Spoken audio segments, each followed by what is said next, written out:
Hello, my name's David Runciman, and this is Past, Present, Future, the History of Ideas podcast. Today, we're talking about a familiar theme, but I hope it's an unfamiliar angle. I'm joined by PPF regular guest, the historian Chris Clark, to explore how history can help us understand the leadership of a politician like Donald Trump. And we are going to be looking specifically at German history, but we are not going to be talking about Hitler, or the Nazis, or the 1930s. We're going to be going further back. And today, our comparison is not with an elected politician. It is not with a tyrant or a dictator. It is with an emperor-king, a Kaiser, Kaiser Wilhelm II, the man who presided over Germany's entrance into the First World War, Germany's destruction in the First World War. Is Kaiser Wilhelm II the Trump-like leader in German history?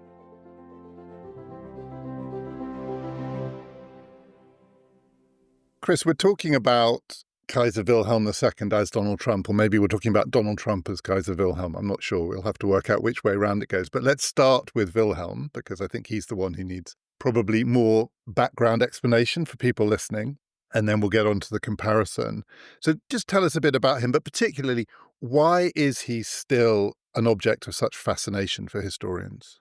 Well, he was the last German Kaiser, so he was the last example of a monarchical head of state in Germany.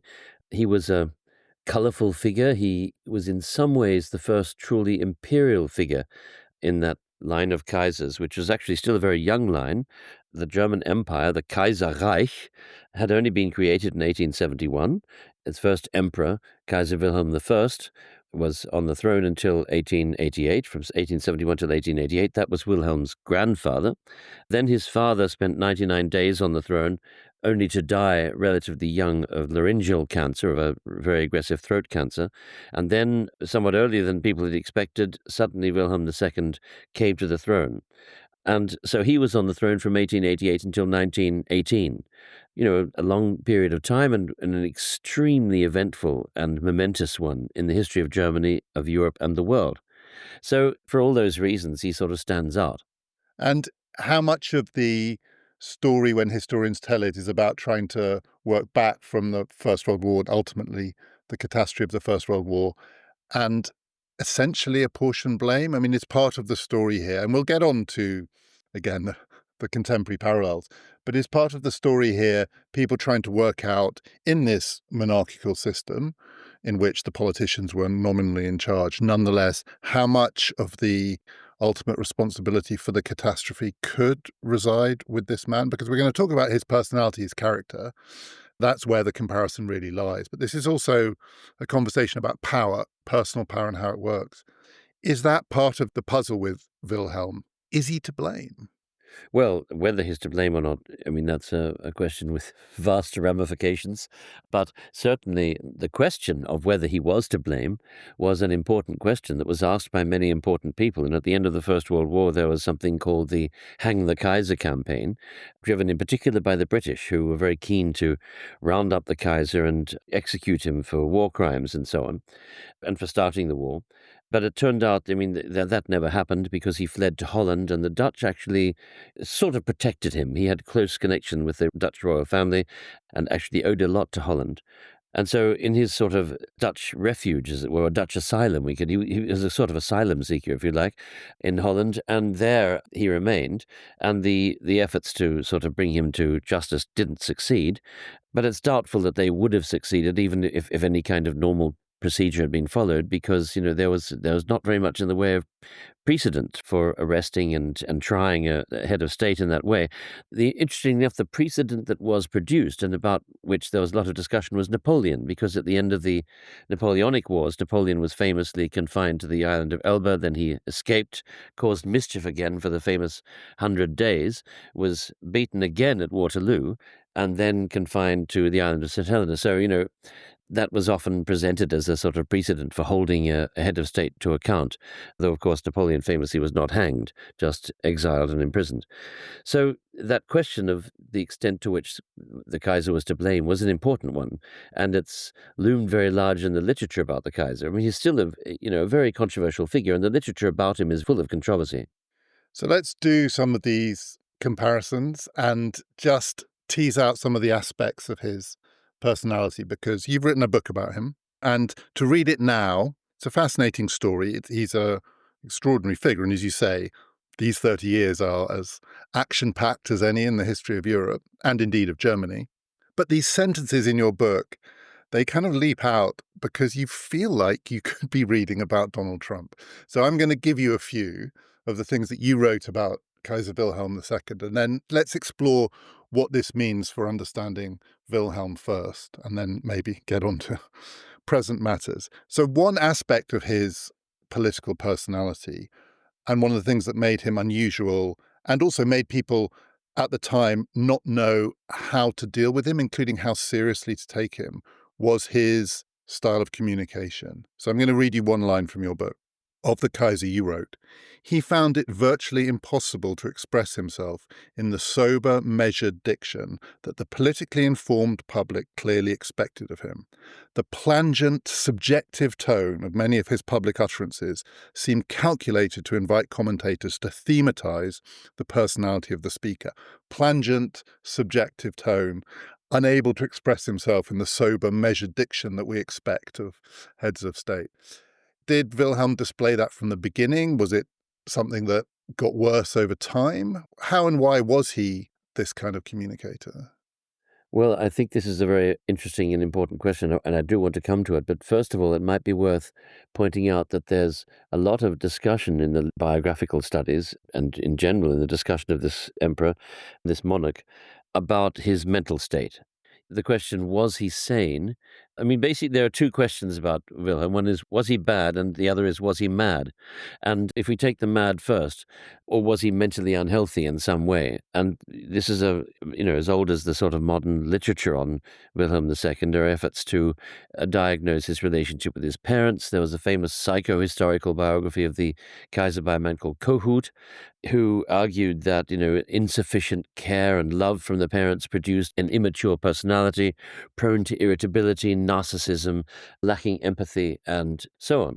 But then came John Röhl, who developed over an enormous span of years and of research a very sophisticated account of the Kaiser's birth, because the Kaiser was born with a lamed arm, a lamed left arm, and that was because of the application of forceps. He was a forceps birth because he was born breech and had to be turned around and so on. Getting him out into the world was a difficult process and involved a use of forceps which damaged the brachial plexus, a sort of network of nerves around the arm. So the arm was lamed, and the question was any other damage done during this birth? And John Röhl, who was a magnificently assiduous and determined and even stubborn researcher, went into every conceivable piece of evidence about the obstetrical process and found that, given the combination of the drugs that were being used on his mother to ease her labor, the time he spent in the birth canal and the possible effects of the use of forceps, the position of the umbilical cord and so on, that it was possible, to John Röhl it seemed quite likely, that he was suffering from a sort of oxygen insufficiency, and that he was a so-called blue baby, is the term that used to be used.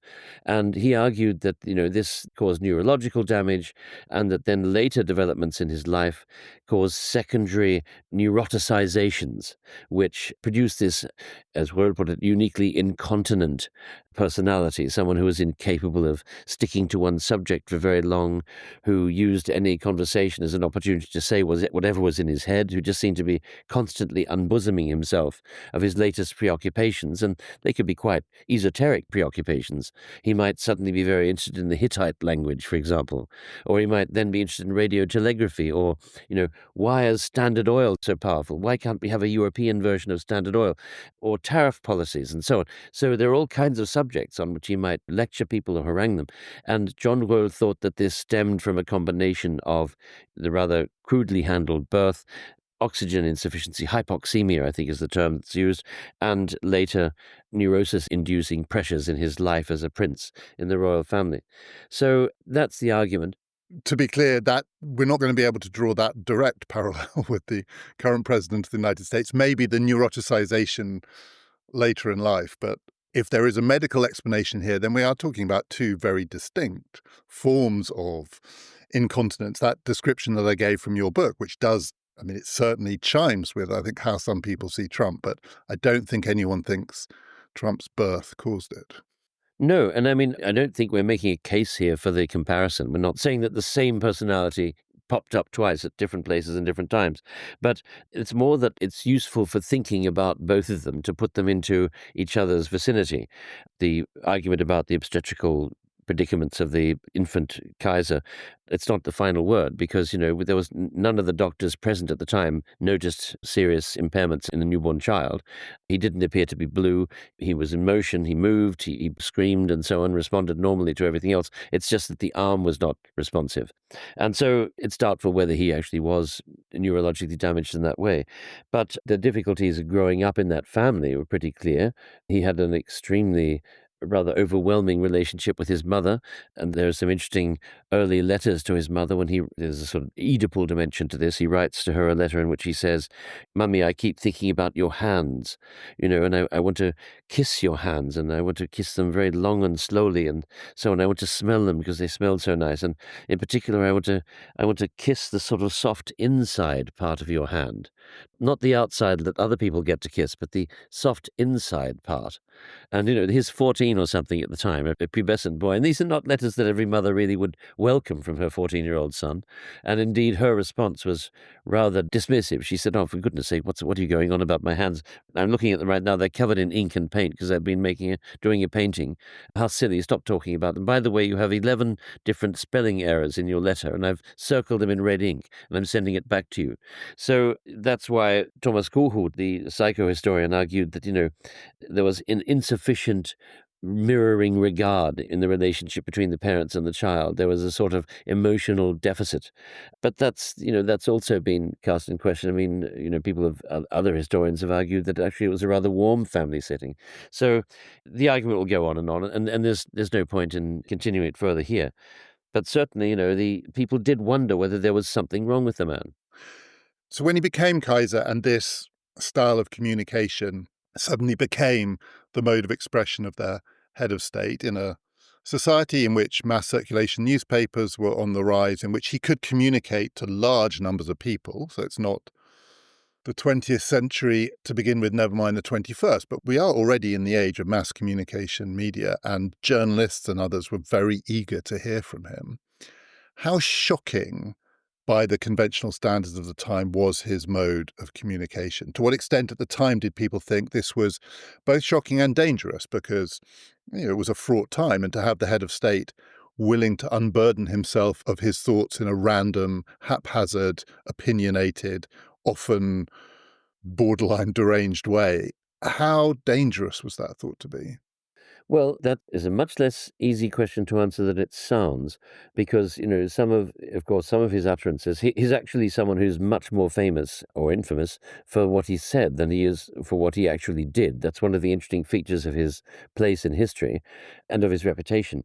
The most famous example of a speech which really did depart from the norms of decorum of that time was the so-called Hans speech, which he gave at Bremerhaven as, to a body of troops who were about to embark for the expedition to China to put down the Boxer Rebellion, as an international European expedition in which the Russians and the French and other states were also participating. And he addressed these troops, and at first he stuck to the text he'd been given, which had been pasted onto a little wooden board, and he read from that. That was an anodyne speech, good luck, and we know you'll serve well, and you'll remember us, the home fires will always be burning, blah, blah, blah. But then after a while, as he sort of felt his way into the grandeur of this position, he is the warlord speaking to his troops, he started to wander off the text that had been offered. And he said, when you're out there, remember, these are Chinamen. No mercy will be given. Pardon wird nicht gegeben. There will be no mercy with these people. I want you to behave like the Huns of old. You will be like the Huns of yore. In 1,000 years, no Chinaman will even dare to look sideways at a German soldier. Such will be the terror you will strike into ... and so on and so forth. Well, the members of the civil cabinet, which were in charge of kind of controlling outbursts of this kind, led by a rather wonderful man called Valentini, who's one of the long-suffering characters of the Kaiser's story, immediately they found out to get hold of the journalists and prevent them from publishing what they'd actually heard, and gave them instead something much closer to what he'd been supposed to say. But unbeknownst to them, a journalist had sort of crept up onto the top of a nearby building with a stenographic device and took the whole thing down using his stenographic device, and then disappeared from the scene before he could be sort of captured and committed to a gentleman's agreement. I mean, those are the sort of decorous days of the turn of the 20th century where, if you said to a journalist, "Oh, please, this is quite important to us, don't publish this," they'd say, "Very well, it will be done," and off they would go. Well, this chap was never committed to that, and so it appeared in the kind of local paper and then was very quickly syndicated and picked up everywhere across Germany. And it caused an appalling upset in the parliament. People said, "How can this man be stopped? This is outrageous," and so on, and it's so embarrassing. And it was a serious pushback from the parliament, and the first time that the royal person had ever been handled in that way in public debate. So, there was a response. But interestingly, if you look closely into the contemporary records, people find that not everybody disliked this speech. The troops liked it. And the trains from which troops which had been mustered and, were being assembled at Bremerhaven for further embarkations, as they travelled through Germany, it was noted that chalked on the outside of their carriages were "Pardon wird nicht gegeben," mercy will not be given, no quarter will be given, and so on. So for them, it became a kind of way of branding their enterprise. They thought it was quite exciting. And Delcasse, the French foreign minister, reported that there was an enormous enthusiasm in France for this speech. Because, of course, at this point, it was a Franco-German, European, Russian, and other powers joint enterprise. So it's complicated. What often happened with the Kaiser's speeches was that they would go down brilliantly with the particular audience he was talking to. So, for example, he might be talking to a bunch of Junkers in some rather clubby rural atmosphere, and he'd say something like, "Prussia's wings extend over Germany," or something like that, language which was music to the ears of the Junkers of Brandenburg and so on, but was not music to the ears of, bourgeois history professors in Munich and Stuttgart and so who had no desire to be under the wings of Prussia, because Germany was not Prussia. Germany was a federation, and Bavaria was also a very confident dynastic state with its own king. And then there was the King of Württemberg, and there was the King of Saxony, and these other states had their own parliaments and laws and monarchies and so on. So a speech that might go down very well in one context could cause, tremendous upset in other contexts. So it was this plurality of different contexts that the Kaiser never quite learned to manage. And he found it extremely frustrating when people pushed back like this. There's a very good letter from his intimate, a man called Philip Eulenburg, who writes to him and says, "Your Majesty, lovely speech. I mean, really cracking speech." And people rightly said, among those people in Brandenburg, they rightly said what a wonderful speech it was. However, read in the cold light of the morning in a cafe in Munich by your typical sort of South German professor, the speech doesn't go down quite so well. And so there are plenty of people who are willing to tell him this. And the interesting thing is, and it's quite interesting if we're thinking of Wilhelm as a way of understanding, how to measure the singular quality of Trump, that one thing about the Kaiser was that when people presented him with these negative commentaries in the press, he was devastated. He would collapse. He was actually very thin-skinned, and he would collapse, go silent. He'd often go to bed for several days or even a week. He would be very poorly and very, very unhappy. And, of course, he didn't quite understand, why was this happening? Why is it happening to me? And he would often say, which betrayed a deep misunderstanding of the problem that he was in, he would say, "Don't I have the right to free speech? Everybody else has the right to say what they want. Bob the postman can say whatever he likes. Why can't I? As the Kaiser, the German Kaiser, why am I not allowed to have free speech? The fact is that this wasn't a free speech issue. It was an issue about role strain. It was about the problem of having too many different roles. He was the Emperor of Germany. Well, he wasn't the Emperor of Germany. That's the whole point. He was the German Emperor, the Deutscher Kaiser, not the Kaiser von Deutschland or the Kaiser Deutschlands. He was the King of Prussia as well. But, if he wanted to travel to Bavaria, they had to ask permission of the King of Bavaria. Can we enter your territory? It was that kind of federation. So he was a warlord in the sense that he was, in theory, the commander-in-chief of the armed forces, though he never, ever was capable or able or allowed to actually perform that role in practice. And he was the Summus Episcopus of the Church of the Prussian Union. So he had all these different roles, priestly, sort of sacerdotal, military, and imperial and royal. And the interplay between these roles would have made complex demands on any individual, and I'm afraid they made very complex demands on him, and demands which he was completely incapable of rising to. I want to read you another couple of quotes from your book, if you don't mind me reading back your book to you. You said of Wilhelm, he lacked the kind of intellectual detachment and synoptic vision that could draw disparate things together, identify common themes, analyse implications, and draw reasoned general conclusions. And you also wrote of him, this is a question or a statement, was this drive for power placed in the service of a policy of any kind, or did it exhaust itself in demonstrative, planless acts of self-assertion? That phrase, demonstrative, planless acts of self-assertion, also reminds me of someone else. But in what you just described, this ability to connect with people in a room or in the moment and enter in the spirit of his speech, go beyond the text, clearly had some ability to reach out to people in front of him, provoking horror among the respectable classes, but then also sometimes the third level to this, speaking directly to ordinary Germans who might not have been nearly as horrified as the professor in the Munich cafe thinks they ought to have been about no quarter given, we are the Huns, and so on. Is there any plausible way in which he was also a kind of populist, in the sense that he spoke beyond the people who wanted to rein him in to an audience that quite liked the fact that he didn't seem to hold his tongue?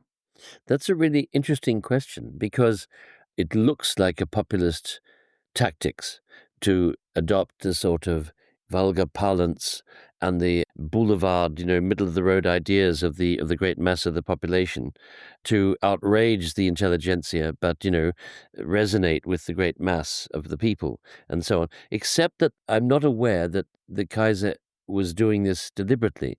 I think the Kaiser did have a genuinely rather unsophisticated cultural outlook. He referred to French Impressionism as gutter art, for example. He said it was the art of the gutter. And that was appalling to people who went to, museums and art galleries and so on in Berlin, and which had an incredibly sophisticated culture-consuming bourgeoisie. But, it made sense to a lot of normal Germans who thought, what a load of rubbish. So the effect was populist, or at least it was popular. And quite often, as we were talking about this before, cracking speeches that were embarrassing to educated readers might be rather likable in the eyes of less educated readers. And there's a difference between public opinion and published opinion. He didn't do so well in published opinion. That was the opinion produced by newspaper editors and the smart elites, as people sometimes call them today. But in public opinion, the opinion of the great mass, there seemed to be actually quite a lot of positive resonance with what he said. And positive resonance with his person. People said, well, okay, he jumps around a lot. I mean, it is interesting that even physically he was very restless. Whenever you look at, there's a lot of film material of the Kaiser, and when you look at films in which the Kaiser is present, he's the most mobile part of the picture, moving around, adjusting something, picking at this, moving his helmet, putting his helmet back on again, and so on.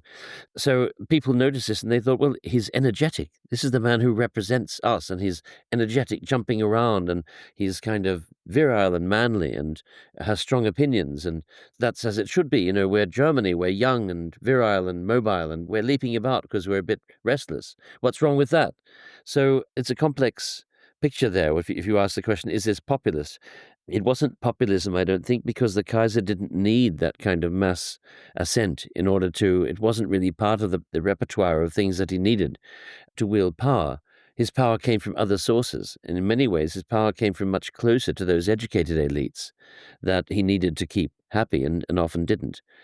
But its effect was similar to that of populism. It revealed that sort of, leapfrogging quality of certain forms of public parlance, that they pass over the heads of the educated elites who curate public opinion, but land quite happily amongst the sort of mass of people who don't read quality newspapers. And yet the first assertion of his power when he became Kaiser was the removal of Bismarck, effectively.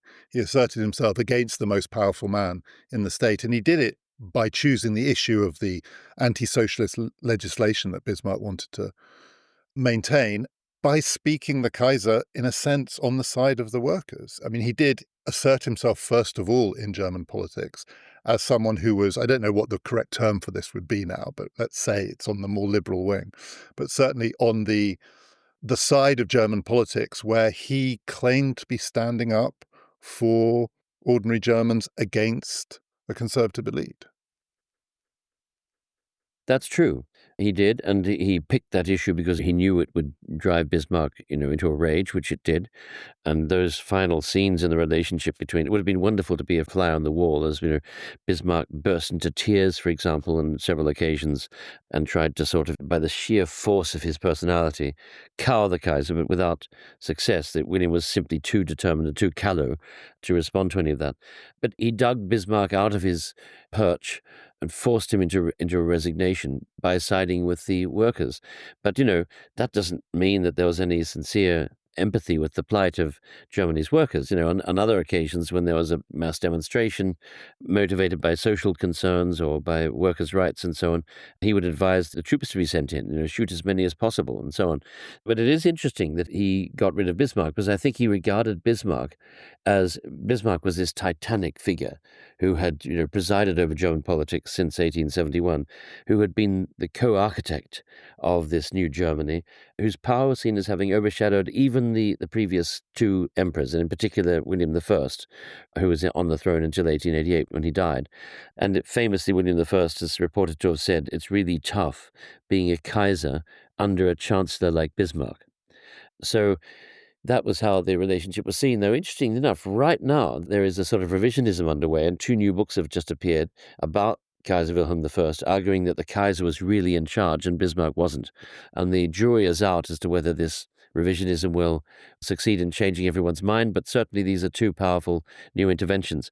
So these questions are all still in contention.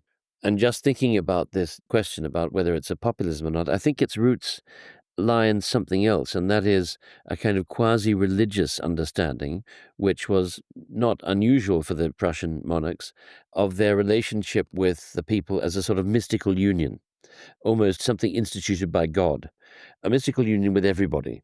And so there was a sort of sense that, all Germans had a sort of sacred relationship with the emperor, and that entitled him to speak for everyone and to everyone. And I think that is, in a sense, the root of this behavior, which looks populist, but is actually rooted in something different.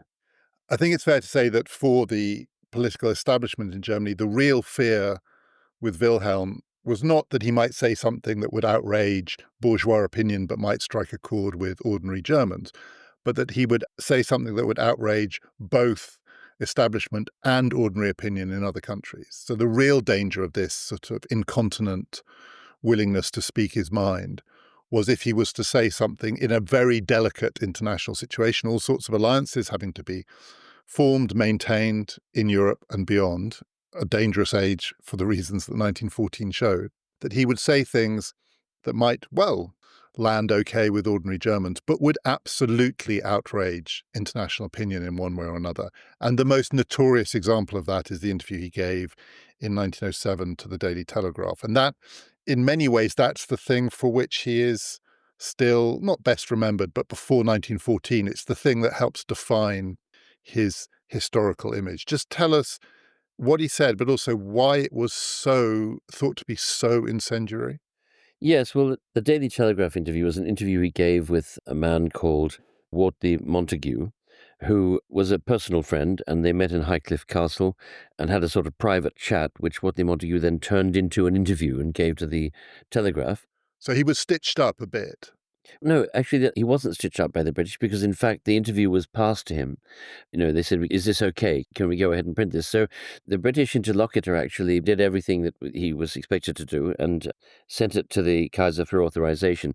The stitch up, if it happened, probably had more to do with the German Chancellor, because the Kaiser, having seen the text of the interview and thinking, "I hope that's okay. I mean, I think it looks wonderful, but I'd better check. I'd better check," because he had been in trouble before.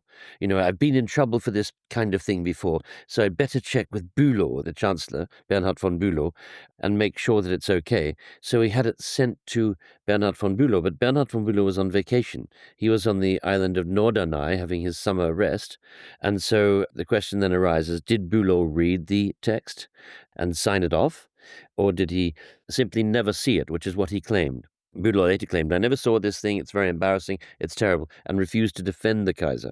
So he may have been stitched up by the Chancellor, but the evidence all suggests that he tried to behave in a constitutional fashion and have the interview authorized by the appropriate personnel.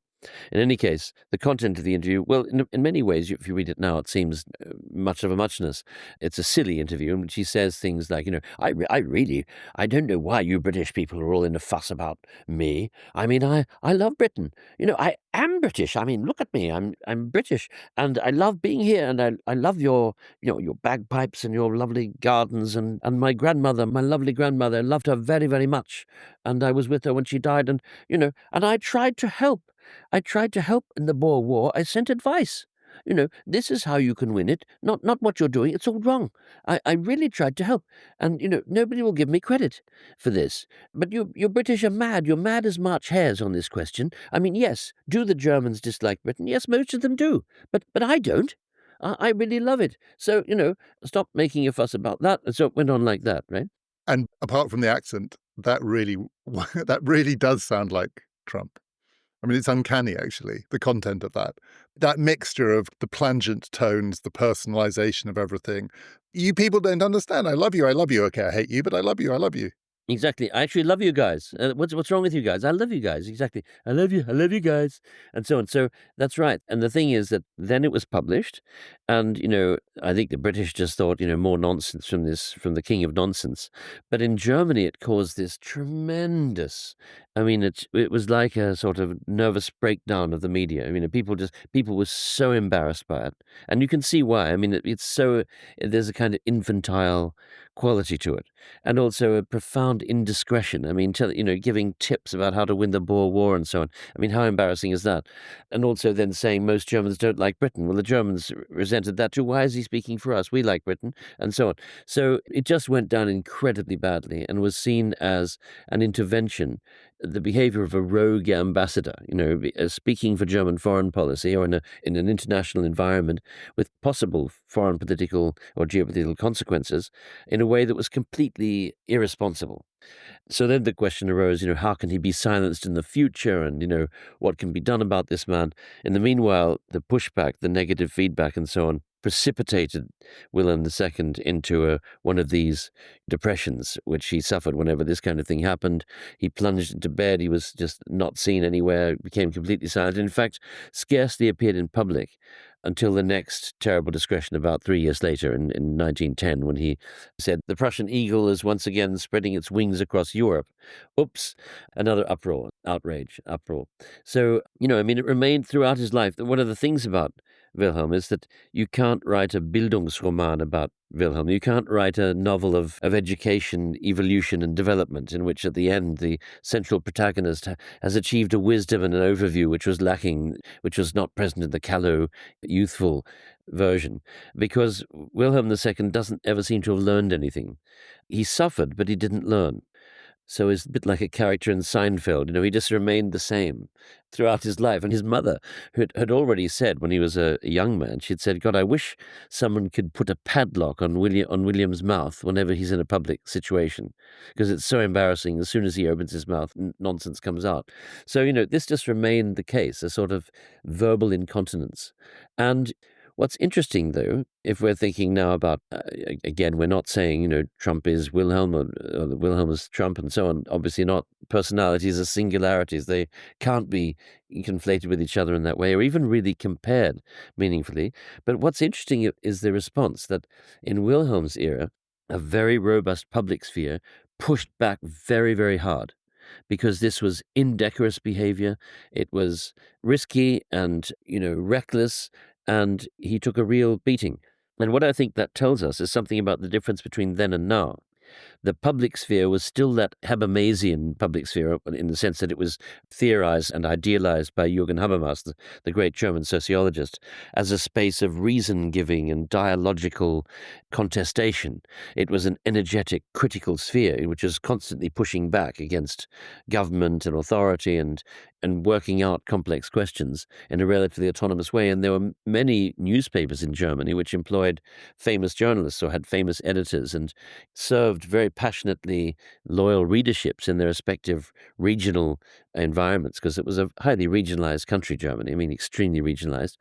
And so you had a kind of muscular public sphere in a way that you just don't now, because the public sphere has just evaporated and turned into an endless sort of panoply of tiny mini publics curated by online wizards of this or that political color. So it's a different setting in that sense, that the resistance to it was much stronger.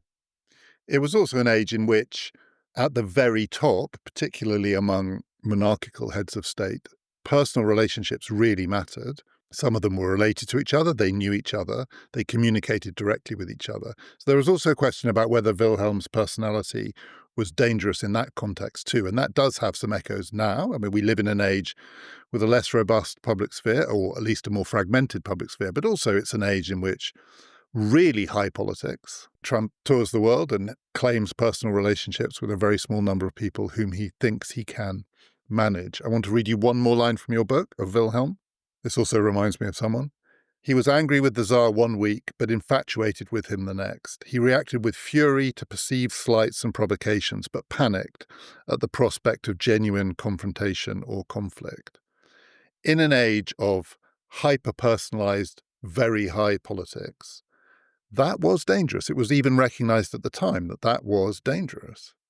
Well, it's interesting you put it like that, because in some ways, again, this is an interesting way to play with the categories, because in some ways, personalized politics was what was expected of a monarch.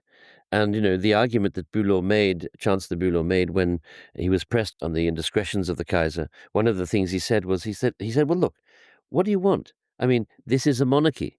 A monarchy is a flesh and blood form of political authority, in which the mystery of the Constitution is actually clothed in a human body. And that means there's a guy who's going to be doing and saying stuff, and he's a human being like anyone else, fallible, prone to excesses, or emotions, and so on. And that's what you get within a monarchy. You get personality is at the center. And yet, the consensus was that this personality had to be reined in, contained. Its public communications had to be censored, and its behavior had to be very closely watched and monitored.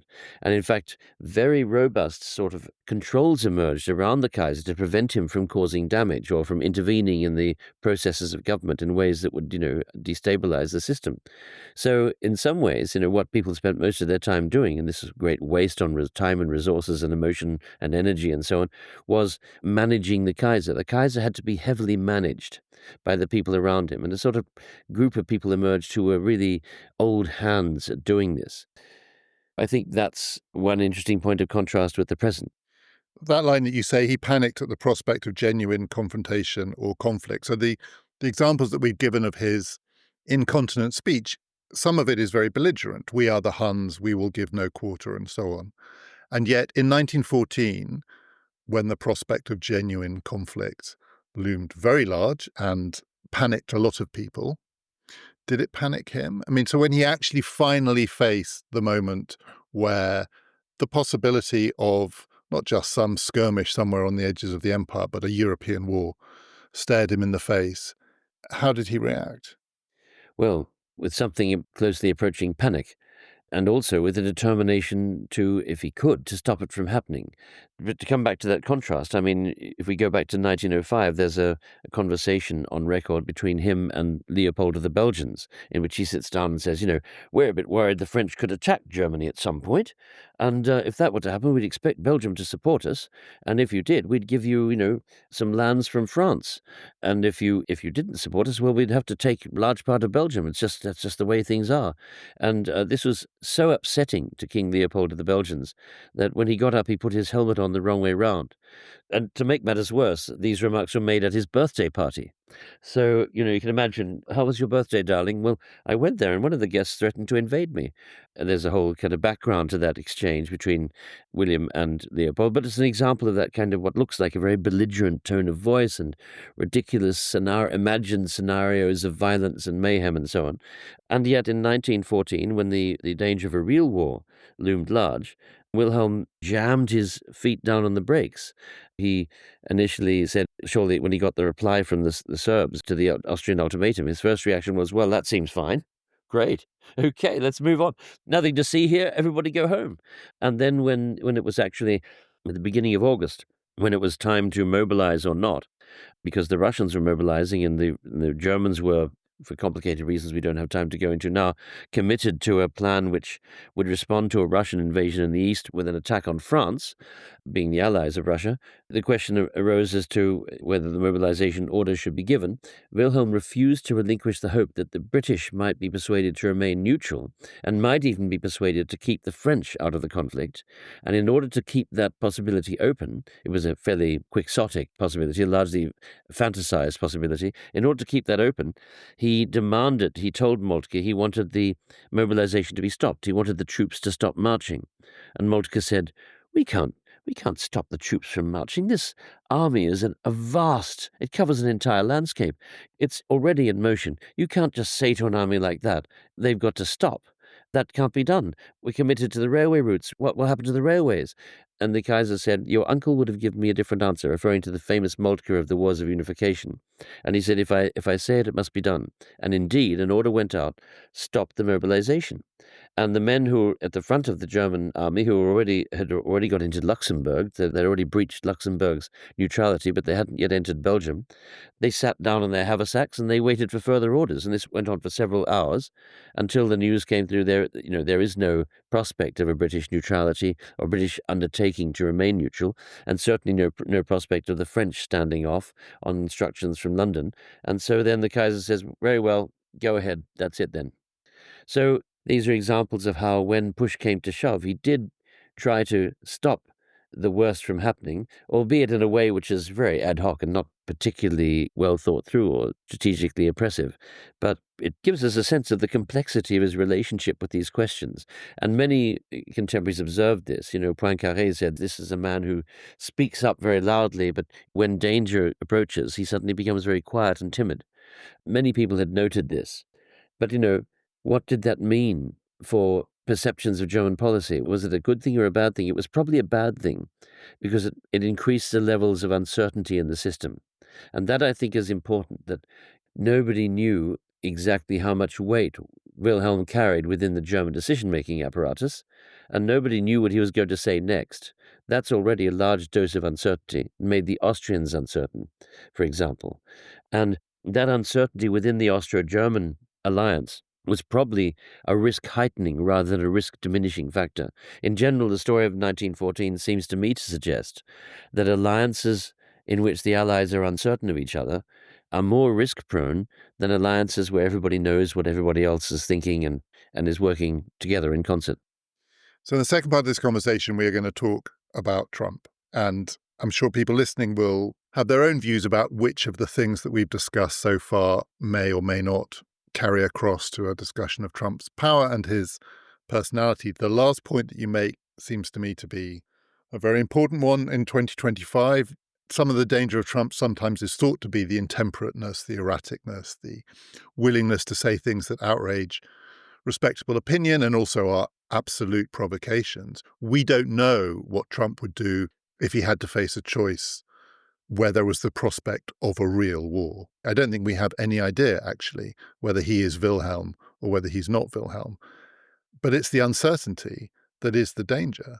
And in a complex international environment where the stakes are higher now than they were then, because it's a world with nuclear weapons, and in which there are many flashpoints, many possible sites of conflict, you could say uncertainty is the most dangerous thing of all. And this kind of political personality, the thing that outrages people about it, may not matter all that much.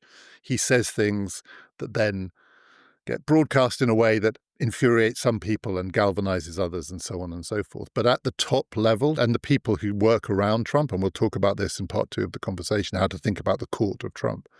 But in that context, uncertainty could be the most dangerous thing of all. And you've described in Wilhelm someone, for all of his consistency, he never grew up, he never changed. There is no Bildungsroman to be written about him. But he was consistently very hard to read, in the sense it's very hard to know what was really there. There was no substance there. And in that context, the danger is the emptiness. Yes, although if we're thinking now about just putting these two personalities together, Wilhelm had a kind of an inner life, I think. He had cultural passions. Well, so does Trump. They're just not the kind of cultural passions that the bourgeois elite like. Trump is passionate about beauty contests and golf and wrestling. And I've seen him and heard him on podcasts talk like a genuine enthusiast about things that I'm not myself hugely enthusiastic about, but he doesn't sound like he's faking it. That's an interesting point. He does have passions, I suppose, yeah. And wrestling is a culture. It's really important, and actually also really difficult, not to come to crass judgments about Trump, because Trump is not us. He's not speaking in the kind of placating, likable way to people like us. It's very easy to respond with overstatements, exaggerations and binary either-or judgments. Whereas the key point about Trump is he's a complex figure. He's complex in his functionality, and he relates in a complex way to the things and the people around him. So it's actually not easy to get to the bottom of Trump at all, and it wasn't easy to get to the bottom of Wilhelm II. They were both complex in that way. And they also both sit at the very center of extremely complex political systems. So the German political system at this time had its own complicated uncertainties at the heart of it, where power really lay, what were the limits of what could or couldn't be done, what was the role of mass politics. It was a democratic state in its way, but also with very, very severe limits on how democratic forces could exercise their own power. So you have a sort of knowable, unknowable person. So someone with an easily caricatured personality could be painted in very broad brush ways, predictable in lots of ways, predictable in the outrage that he caused, but also a real uncertainty around him. Exactly how far will he go? What will he do when it comes to the crunch? Do we actually know what he's afraid of? At the heart of a very complex political system. And it's the interplay between those two things that in many ways is where the real flashpoints lie. And that was true then as it is now. I think the story of 1914 is partly the story of a very complex political system at the heart of which was highly personalized power. One of the central strands in the narrative of 1914 used to be the so-called Willy-Nicky telegrams, the telegrams exchanged between the Russian Tsar, Nicholas II, and Wilhelm II of Germany. It's true they're written in a chatty, friendly, jocular style, quite emotional, please think again, don't take the risk of mobilizing, and so on. Your dearest Willie, and so on.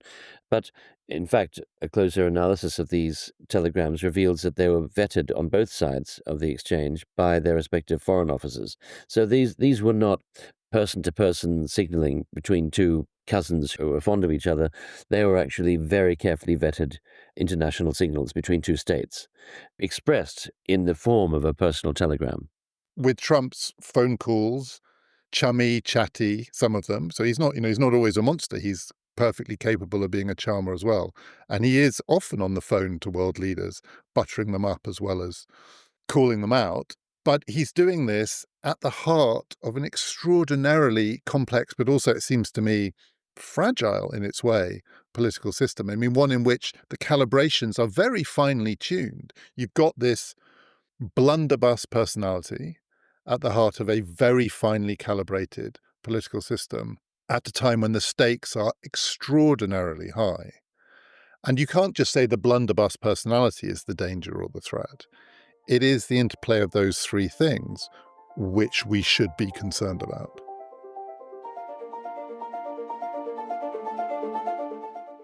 Our next episode is part 2 of my conversation with Chris about Trump-like leaders in German history. We're going to be looking in more detail at Bismarck and asking, bizarre as it might seem, whether Trump has Bismarckian qualities or did Bismarck have Trump-like qualities. But we're also going to be broadening the conversation out to ask the fundamental question: what is the right frame of reference for understanding a politician like Trump? Is it presidents and chancellors? Is it tyrants and dictators? Or is it really emperors and kings? You'll also hear Chris's pretty good Donald Trump impression. That's all next time. Do please join us for that. This has been Past, Present, Future.